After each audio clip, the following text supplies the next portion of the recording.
Let's now get more on the surprise resignation of Nouri al-Maliki as Iraq's prime minister. Here's some background. Maliki joined the Islamic Dawah Party in the 1960s and he led the opposition to Saddam Hussein.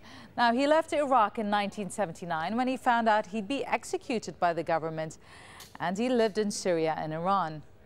He returned to Iraq in 2003 after US-led forces removed Saddam Hussein from power, and he became an Iraqi MP and vice president of the De-Baathification Committee. Then in 2006, he was appointed prime minister as a compromise candidate among Sunni, Shia and Kurdish parties.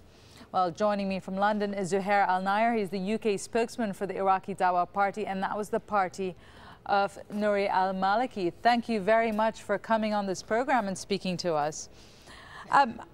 Thank you, it's my pleasure. I just have to ask you first, why was Nouri al-Maliki so reluctant to step down despite constant calls for him to make way for a new prime minister that could bring the different sectarian lines together?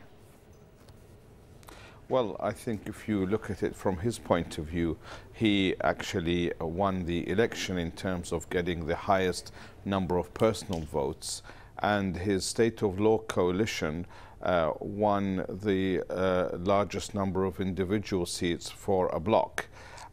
However, the main issue was that he didn't have the support that is required from all sides of the Iraqi political divide, neither from the Kurds nor from the Sunnis, and even from his own Shia community, and certainly not from the world community. So it is good that he has decided to step down.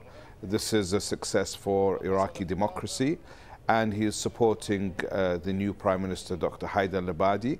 And I believe that Iraq is on the verge of a new era. Dr. Haider al-Abadi's method of government will be different.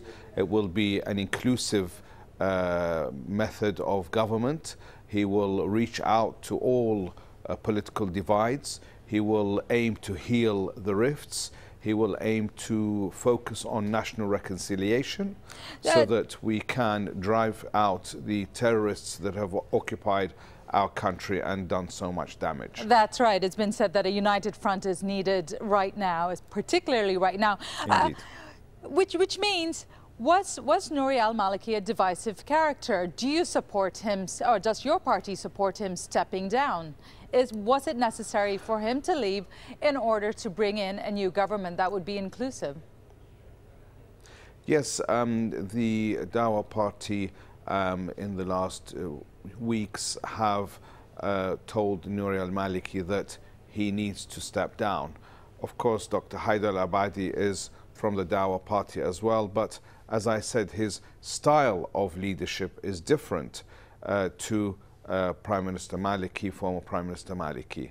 In addition, Dr. Haider al-Abadi has a lot of technocratic abilities. He will build institutions, he will bring people of quality, as well as improving the services that Iraqi people need so badly. Indeed, indeed. But you know, you of all people, with your al-Dawah Party and you know, with Nouri al-Maliki at the helm, know how difficult it is to bring all these different groups together. How much of a challenge is it going to be now to bring together this so-called unity government that is required to fight the threat up in the north? There's no question about it. The task is difficult, because Iraq has different levels of difficulties and challenges.